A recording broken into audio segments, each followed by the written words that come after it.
Assalamualaikum warahmatullahi wabarakatuh. Alhamdulillahilladzi arsala rasulahu bilhuda wa dinil haq liyudhhirahu 'ala dini kullih wa kafa billahi syahida. Asyhadu an la ilaha illallah wa asyhadu anna Muhammadan abduhu wa rasuluh la nabiyya ba'dah. Segala puji marilah kita panjatkan kehadirat Allah Subhanahu wa taala yang senantiasa memberikan beragam nikmat kepada kita, nikmat sehat, nikmat iman, nikmat Islam, sehingga pada kesempatan ini kita bisa melaksanakan kegiatan pesantren Ramadan dalam kondisi sehat walafiat dan insya Allah keimanan yang terus meningkat. Salawat serta salam mudah-mudahan dilimpah curahkan kepada figur terbaik sepanjang zaman, Nabi besar Muhammad Sallallahu Alaihi Wasallam, dan juga kepada kerabat, sahabat, dan umatnya yang senantiasa berkomitmen terhadap sunnahnya hingga akhir zaman. Amin ya Allah ya Rabbal Alamin. Anak-anak hebat sekalian, pada kesempatan ini merupakan video untuk merevisi video awal karena ada masalah teknis dan materi yang diberikan masih materi yang sama, yaitu generasi taat, generasi hebat.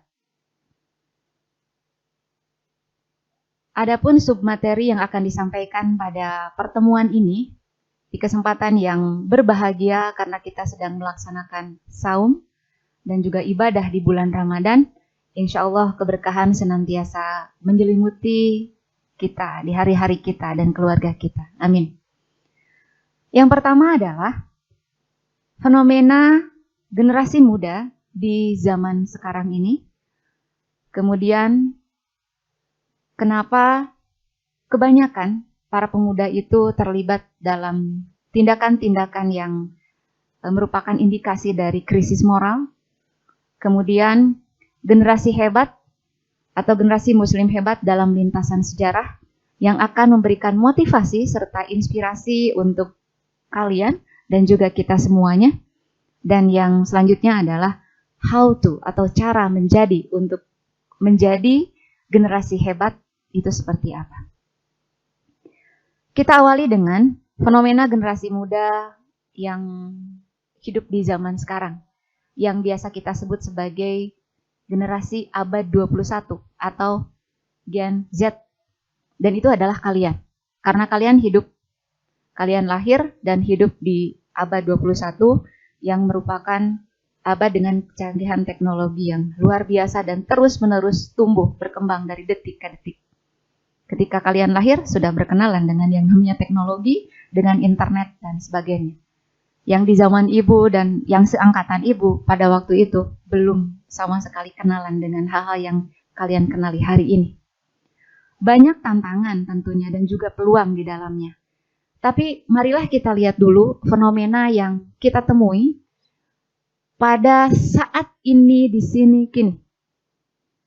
Banyak sekali generasi muda yang biasa kita sebut sebagai teenager atau generasi muda atau kaum milenial. Banyak yang terlibat tindak-tindak yang merupakan indikasi dari krisis moral. Yang pertama adalah tawuran. Kita tahu banyak sekali di berita online atau media cetak, media televisi, kemudian berita-berita online juga. Banyak sekali para pelajar yang terlibat tawuran. Walaupun sekolahnya tutup karena selama pandemi itu belajar jarak jauh atau daring, tapi ternyata tidak menghalangi minat pelajar untuk melakukan tawuran. Kita lihat di kota-kota besar gitu ya, hal ini terjadi. Bahkan masyarakat setempat pun udah mulai bingung gitu harus bagaimana menanganinya. Yang selanjutnya adalah berandal motor. Berandal motor juga ini sangat mengkhawatirkan karena ternyata kalau polisi merazia itu kebanyakan anak-anak sekolah. Usia SMP, usia SMA, innalillahi. Di usia-usia yang seharusnya mereka merancang masa depan, merencanakan masa depan dengan lebih baik, memaksimalkan diri dengan belajar dan hal-hal positif lainnya, banyak yang terlibat dalam kegiatan-kegiatan yang unfaedah atau tidak produktif. Bahkan merugikan orang lain dan juga merugikan dirinya sendiri. Kemudian juga banyak sekali juga yang terlibat dalam konsumsi narkoba dan juga pengedar. Ini sangat miris. Usia muda yang seharusnya otak itu digunakan untuk menampung berbagai informasi yang positif, kemudian alatnya atau fasilitasnya malah dirusak, sel-sel saraf otaknya itu dirusak dengan zat adiktif yang ada dalam obat-obat terlarang tersebut. Dan entahlah masa depannya seperti apa. Kemudian juga balapan liar, nih ini ya, yang banyak juga menyalahgunakan ngabuburit itu dipakai juga dengan balapan liar. Banyak orang tua yang tidak tahu gitu, bilangnya pesantren Ramadan atau buka bersama dan yang lain-lainnya, tetapi ternyata atau baksos gitu ya, tapi ternyata digunakan untuk kegiatan yang seperti itu. Kemudian juga ada pemalakan, premanisme dan sebagainya, maksa gitu, minta uang, maksa kepada teman, bukan pinjem gitu ya, tapi maksa minta pergaulan bebas, maaf ya, atau seks bebas. Di kota-kota besar, survei sudah dilakukan dari tahun 2011, 2014, 2015, dan yang terakhir itu di 2015 akhir. Dan itu memberikan gambaran yang cukup mengerikan gitu ya bagi remaja di kota-kota besar. Yang dilakukan survei di situ adalah ada Medan, Surabaya, Bandung, Jakarta. Walaupun Garut tidak disebutkan di sana, tapi sebagai penyangga ibu kota provinsi, Bandung yang di sini juga jadi destinasi wisata yang biasa kunjungan orang-orang setiap weekend dan juga keseharian melihat tontonan, pergaulan dan sebagainya. Indikasi ke arah sana juga memungkinkan terbuka lebar untuk itu.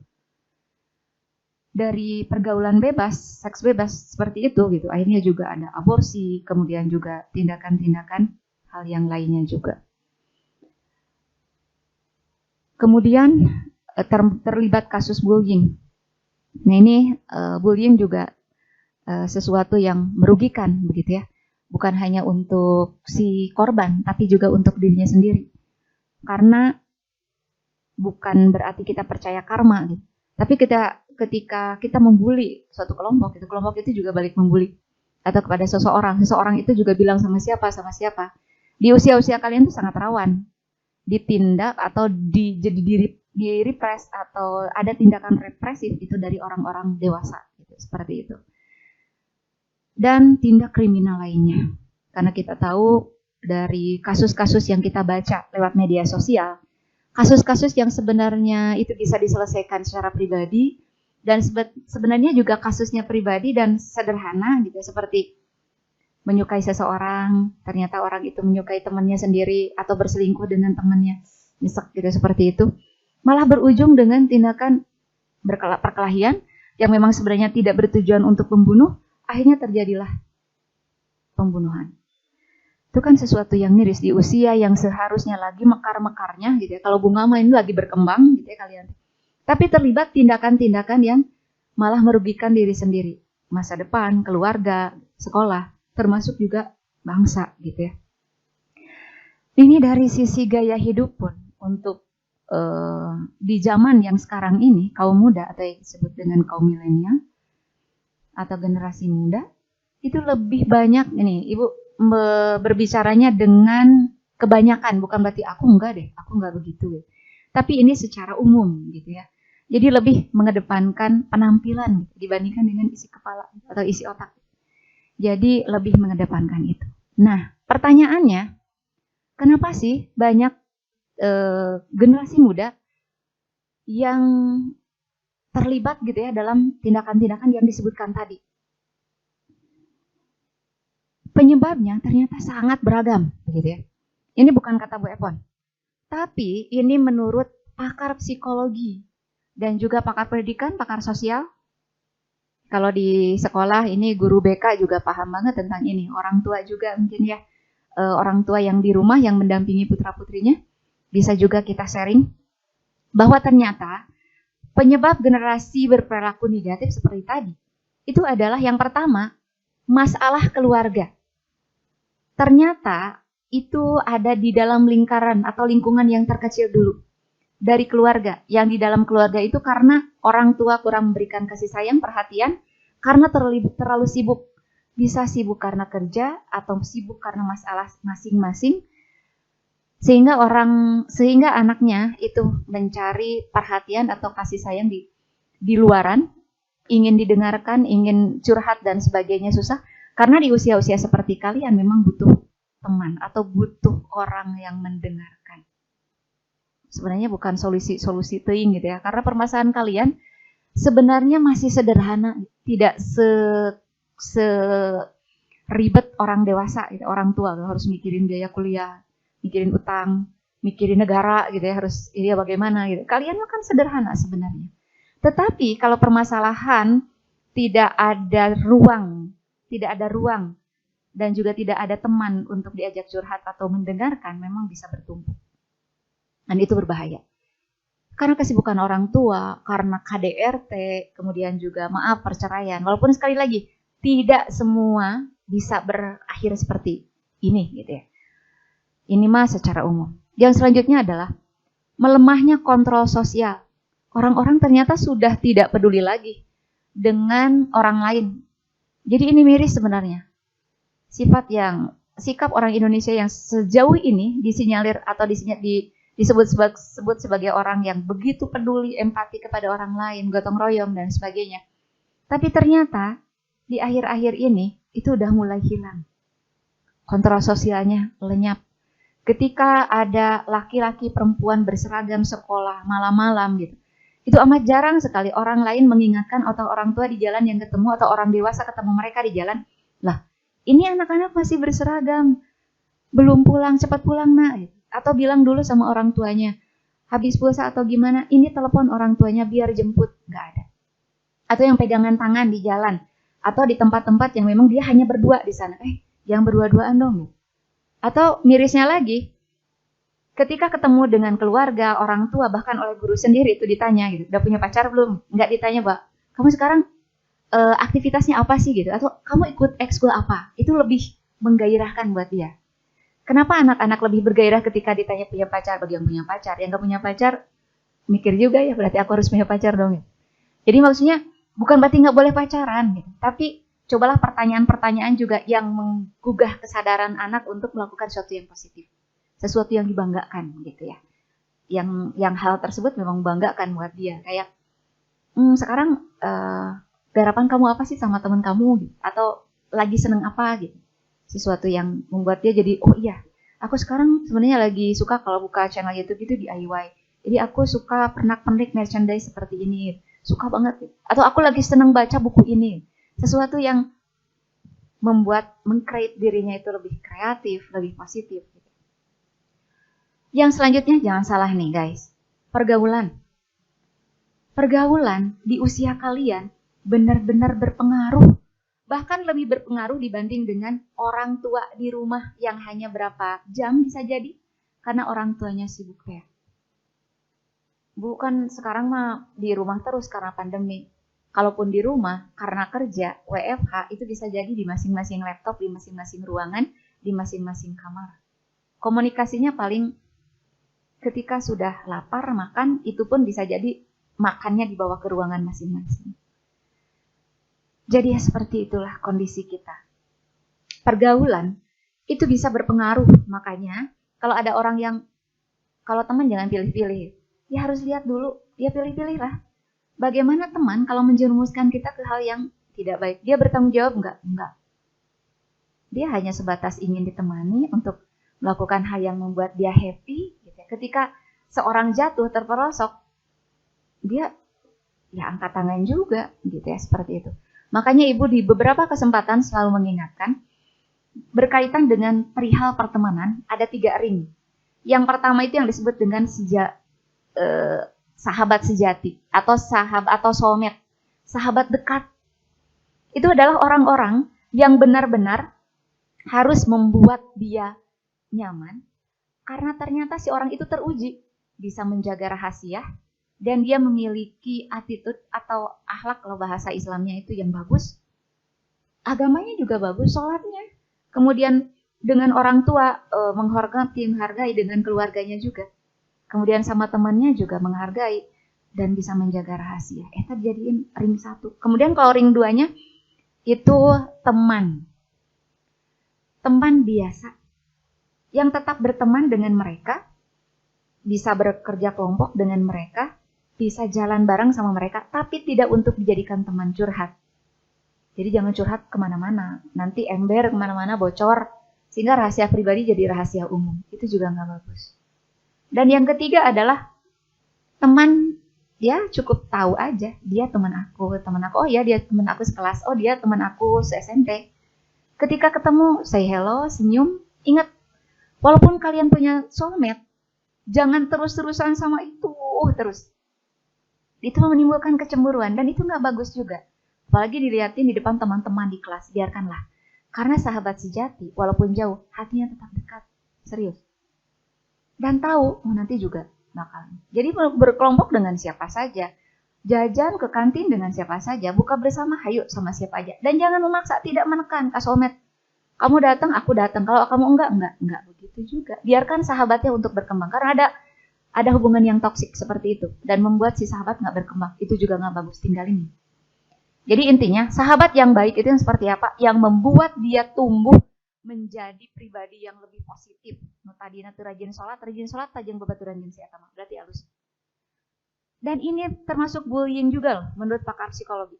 Kalau seseorang yang soulmate kemudian ngobrol sama temennya dan didengarkan oleh sahabat yang lainnya tidak diajak jalan, diajak makan, dikasih sesuatu, itu bullying yang seperti itu. Menyakitkan. Dan itu dalam Islam sangat no banget seperti itu. Kalian jangan lakukan yang seperti itu. Tahu aja, sahabat itu mah tahu soulmate sama aku, ya udah seperti itu. Tapi ini teman aku semua dan baik sama semuanya. Next, kalau kita, ini penyebab yang tadi, adalah tontonan. Tontonan ini juga sama parahnya, sebanding parahnya dengan konsumsi narkoba atau obat terlarang lainnya. Karena itu memiliki edik atau ketergantungan. Dan itu bisa merusak sel saraf otak. Contohnya, kalian suka, udah belah mindalik ya, nonton situs-situs pornografi. Atau situs-situs kekerasan gitu ya, yang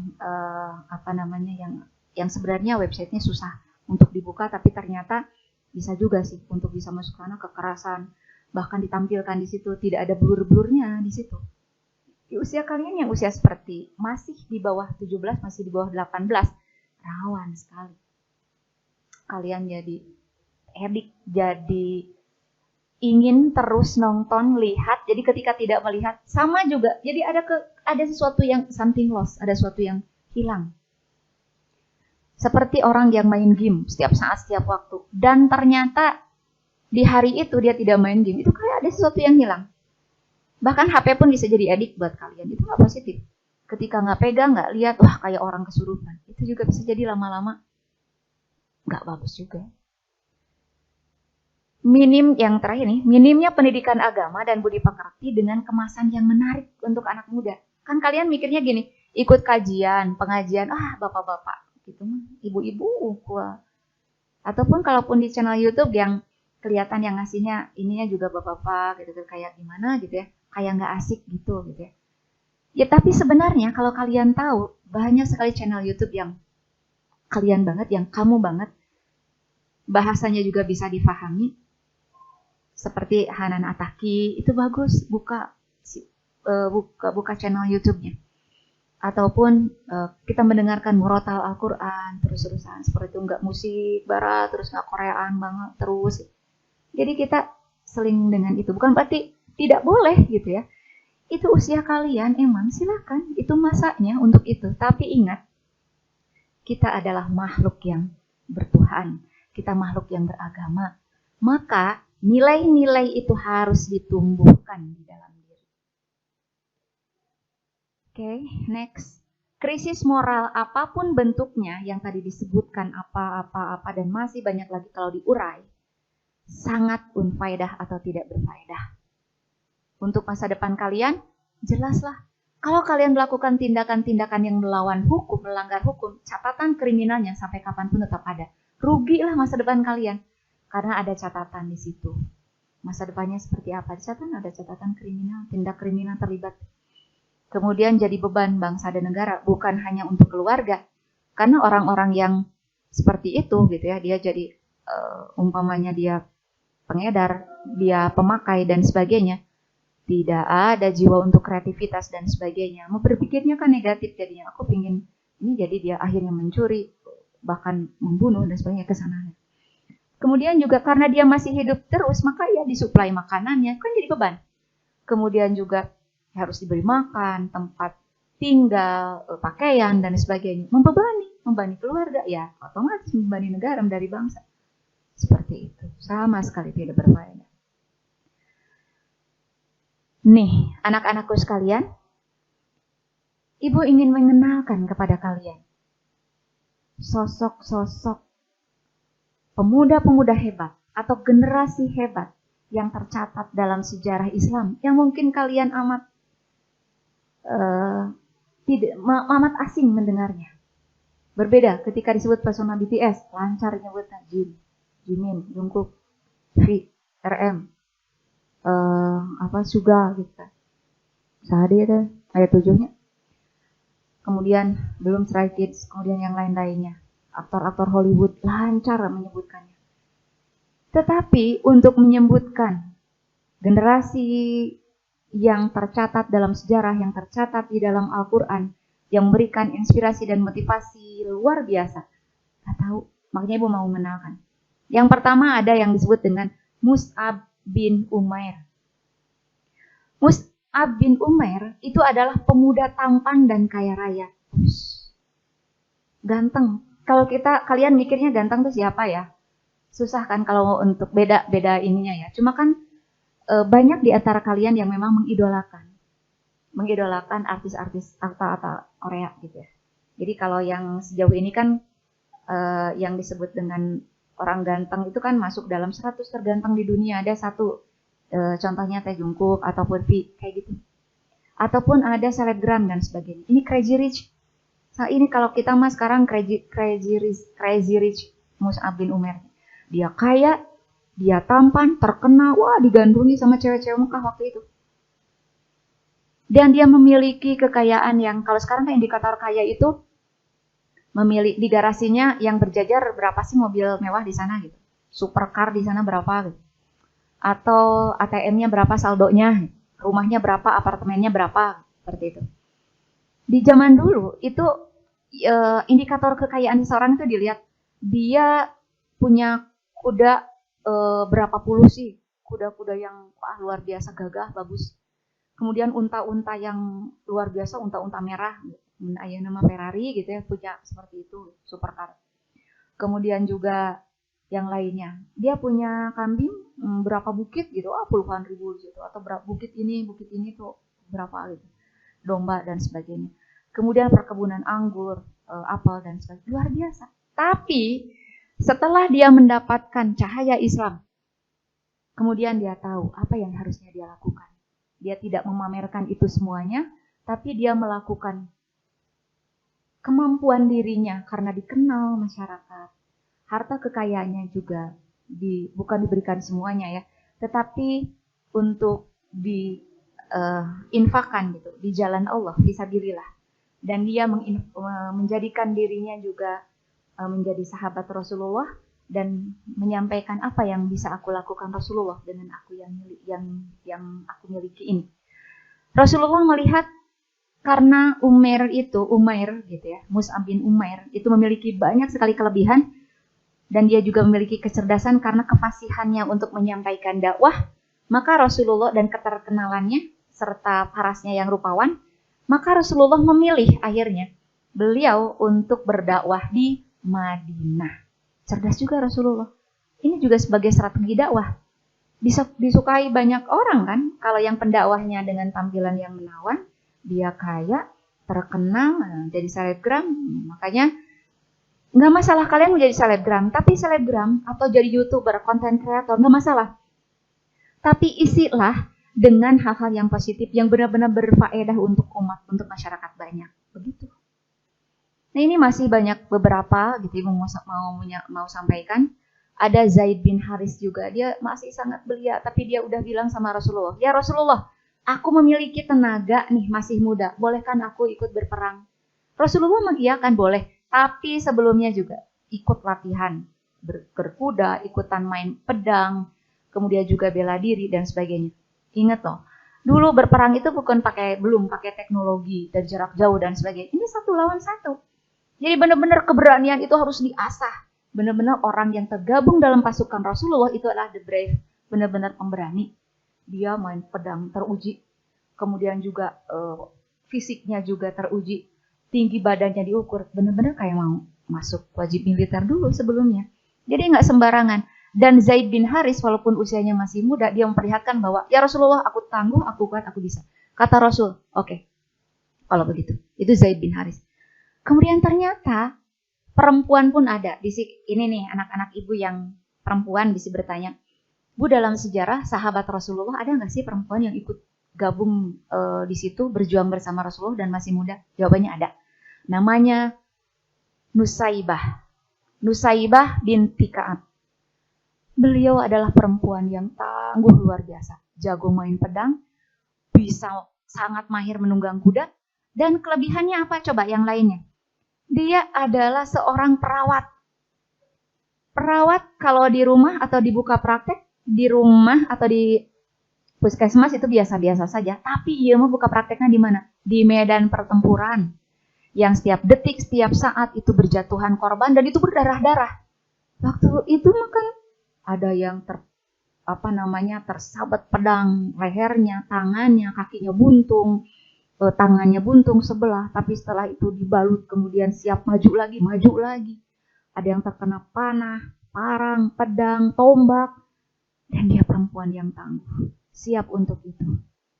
Dia dijuluki perempuan dengan 2 saku, dia ya.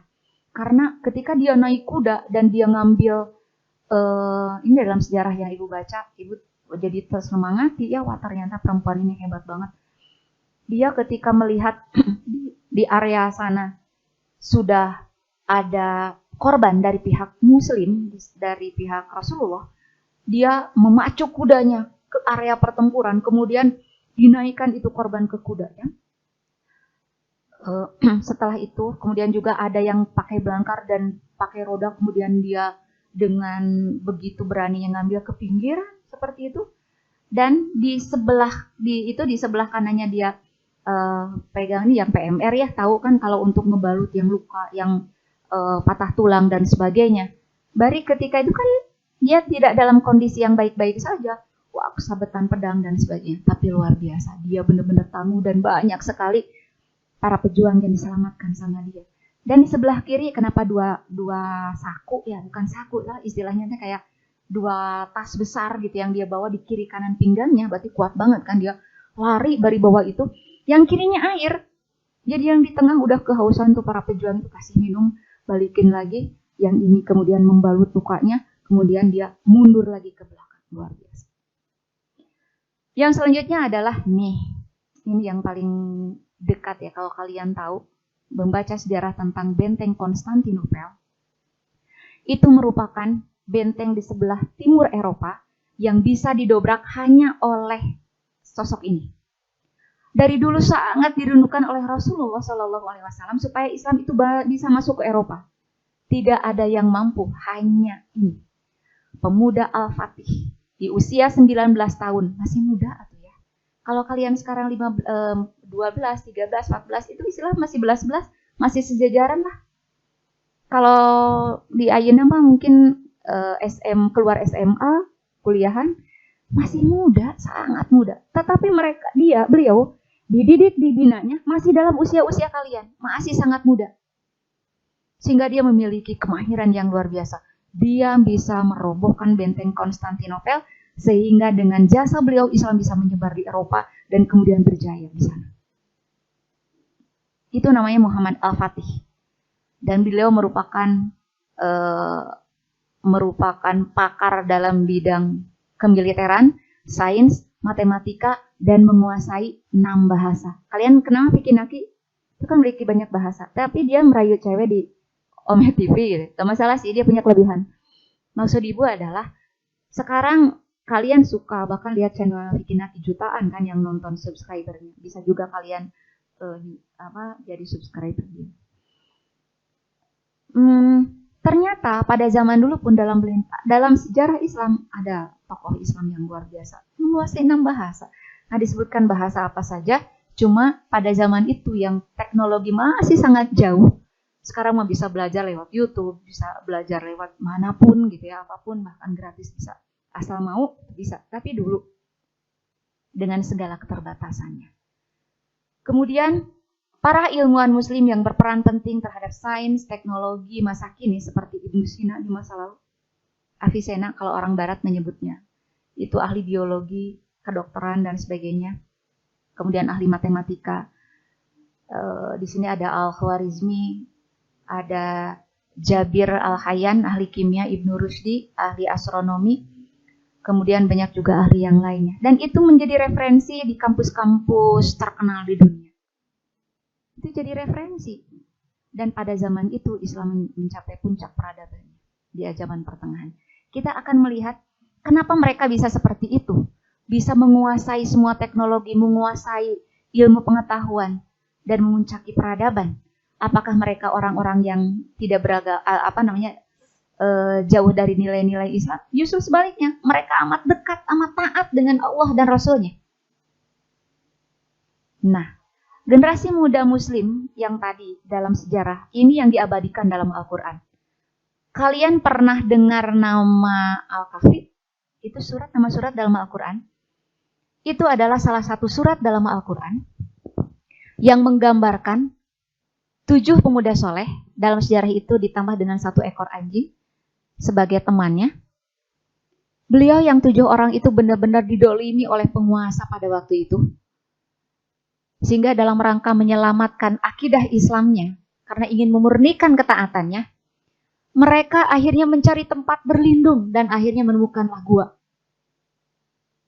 Gua ini gua ya, bukan gua gitu loh, bukan gua yang itu ya.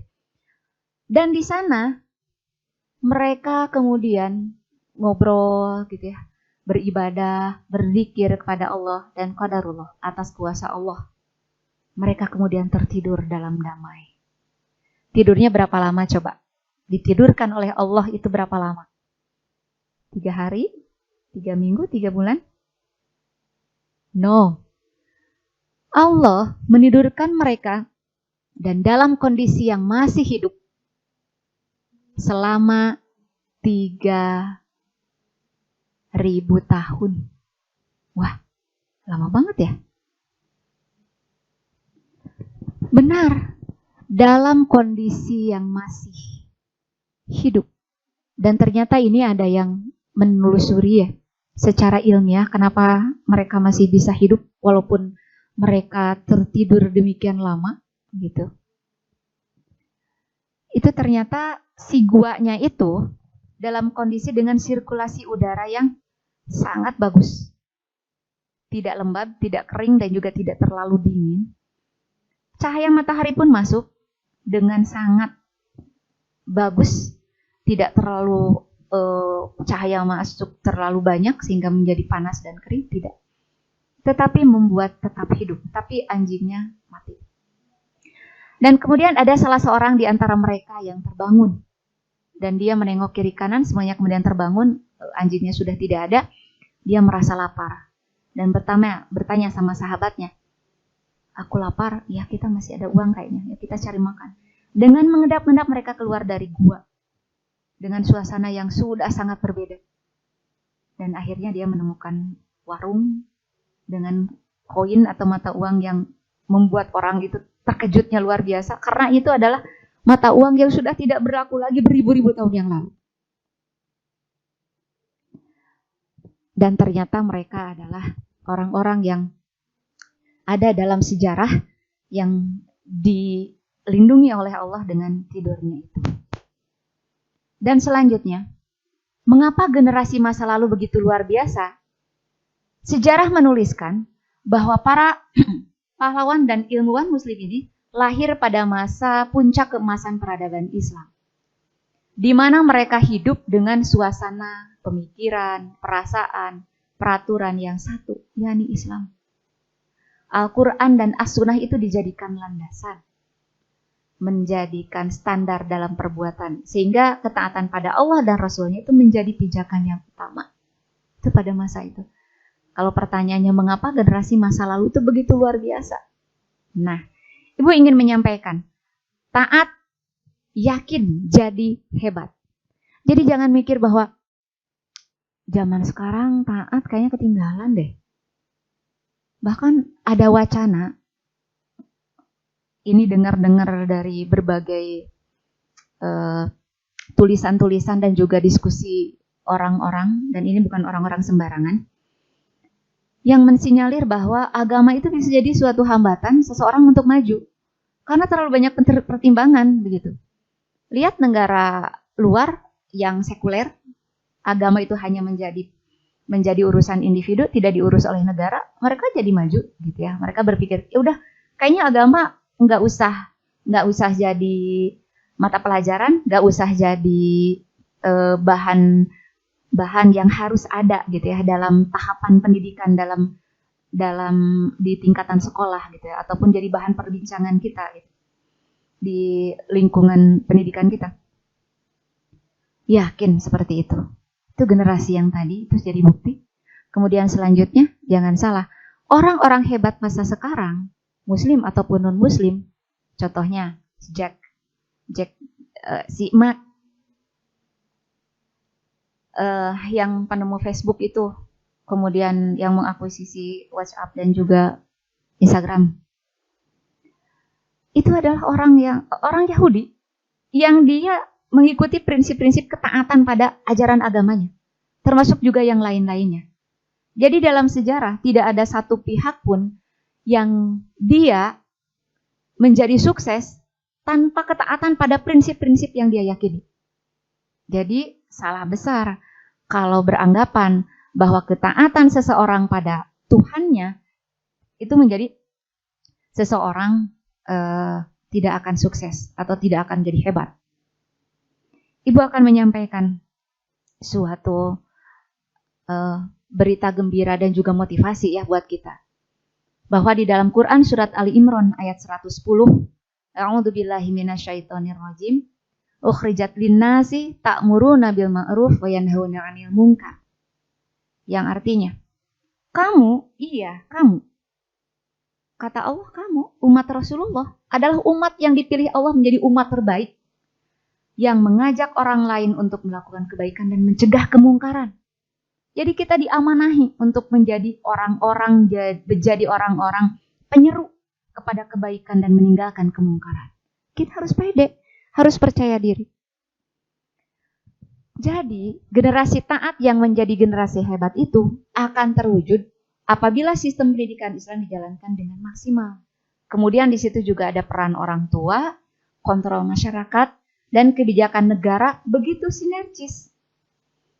Serius memikirkan pendidikan, karena kalianlah yang nanti akan menjadi pewaris negeri ini. Kami orang tua memberi motivasi dan kemudian melakukan tugas yang lainnya. Dan nanti kalian yang akan menjalani kehidupan ini. Keimanan tentu ini menjadi fondasi yang paling utama. Selanjutnya ada peran aktif masyarakat. Masyarakat sangat peka terhadap satu sama lain sehingga tak membiarkan terjadi perilaku pelanggaran syariat pada masa itu.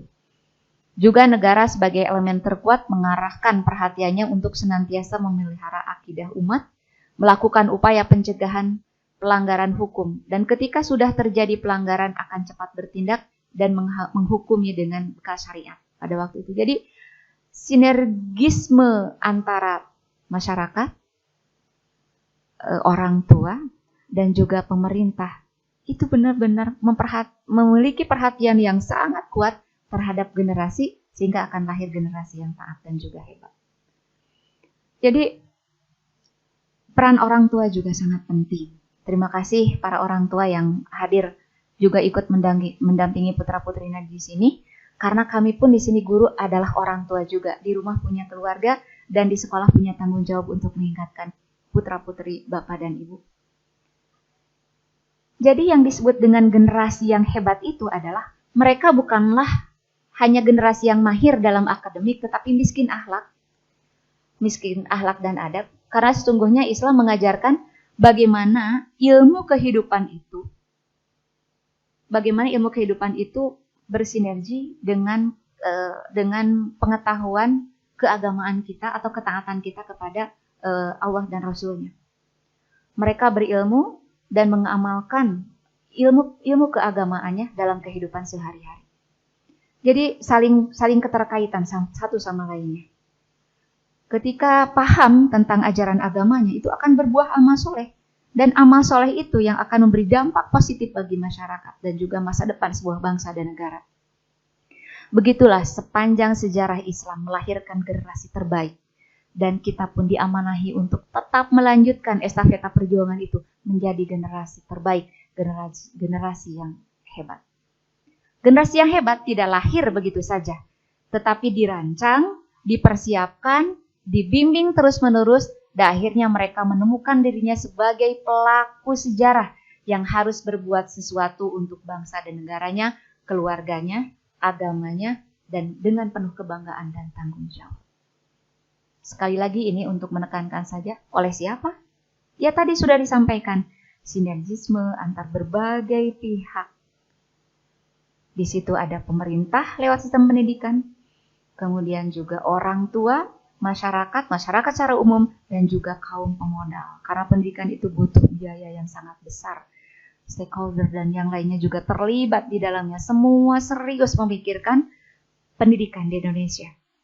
Anggaran bukan 20%. Kalau 20% juga harus maksimal 20%-nya ya untuk kemajuan pendidikan. Tidak potong di mana-mana. Seperti itu. Saya tidak membicara tentang apapun di sini, tapi kebutuhan bagaimana kita kelanjutannya bangsa dan negara ini. Ya, oleh generasi sekarang, oleh kalian. Maka kalian harus menjadi orang-orang yang memang paham posisi aku harus bagaimana nantinya. Ya, dari sekarang dipersiapkan.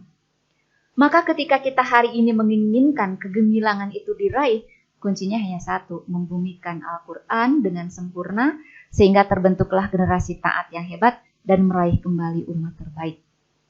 Mereka adalah generasi yang taat. Kalau dilihat dari rinciannya di atas, taatnya taat bagaimana? Taat kepada Allah dan Rasul-Nya, taat kepada nasihat-nasihat orang tua diikuti. Boleh silakan. Sepanjang orang tua tidak menginginkan atau tidak meminta kalian untuk menduakan Allah, ikuti.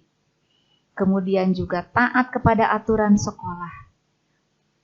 Kalau ke sekolah itu harus pakai mana pakaiannya, bajunya, rambutnya. Itu juga bagian dari ketaatan dirinya yang untuk menselaraskan diri yang menjadi generasi hebat nantinya adalah ketaatan-ketaatan yang tadi. Dan selanjutnya adalah ketaatan dia sebagai warga negara. Ketaatan kepada hukum, kepada negara. Usia sebelum 17 tahun, contohnya tidak menggunakan kendaraan bermotor roda 2 ataupun roda 4. Karena belum waktunya. Seperti itu. Dan yang selanjutnya sekarang protokol kesehatan.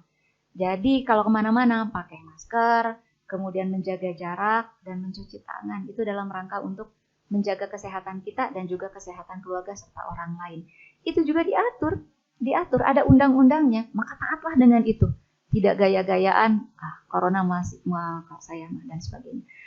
Nah itu Ibu menyampaikan bahwa ketaatan itu yakin kalau kita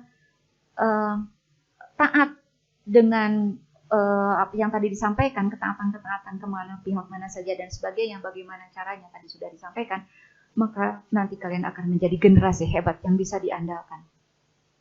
Bukan hanya memiliki kemampuan akademis, tetapi juga memiliki skill yang mumpuni. Jadi tidak hanya mengedepankan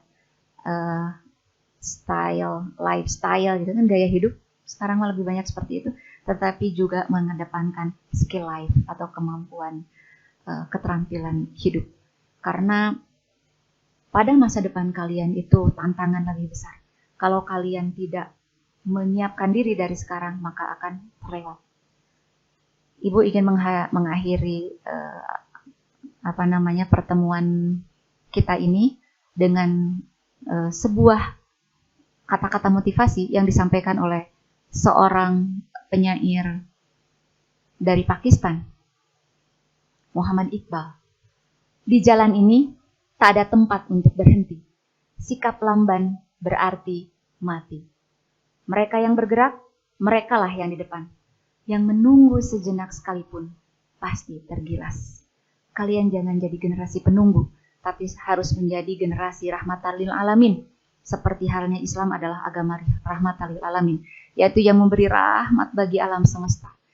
Ketika kalian ada, hadir, itu memberi rahmat, memberi kebaikan-kebaikan bagi semua. Yakinlah, ketika kebaikan itu diberikan pada orang lain, maka kebaikan itu akan kembali kepada kalian sendiri. Yakin dengan itu. Tidak rugi menjadi orang baik. Dan untuk udah selesai materi yang disampaikan. Mudah-mudahan apa yang disampaikan ini bermanfaat untuk diri kalian hari ini dan juga ke depan. Dan hari ini akan menjadi sejarah bagi kalian. Dan orang yang hebat itu adalah yang menghargai sejarahnya, yang mengisi hari ini dengan sebaik-baiknya dan mempersiapkan masa depan. Dan Ibu yakin ketika hari ini kalian merencanakan masa depan dan kemudian meyakinkan atau mengeratkan diri kepada nilai-nilai Islam dengan ketaatan-ketaatan yang tadi, maka kalian akan menjadi generasi hebat. Siap semuanya? Kalian yakin akan menjadi generasi hebat. Duga siap, duga hebat. Terima kasih. Wassalamualaikum warahmatullahi wabarakatuh. Subhanakallahumma wa bihamdika asyhadu an la ilaha illa anta astaghfiruka wa atubu ilaik. Oh iya, sebelum diakhiri. Channel ini adalah channel milik kita semuanya. Kita cintai bersama. Yang belum subscribe silahkan di-subscribe dan juga nyalakan loncengnya biar update juga apa sih yang ada yang terbaru di juga channel, dan juga like serta komen yang positif di sana. Boleh silahkan di-share juga untuk channelnya kepada pihak lain, bisa keluarga dan sebagainya, kalau kalian merasa bahwa ini adalah berguna. Terima kasih. Dadah.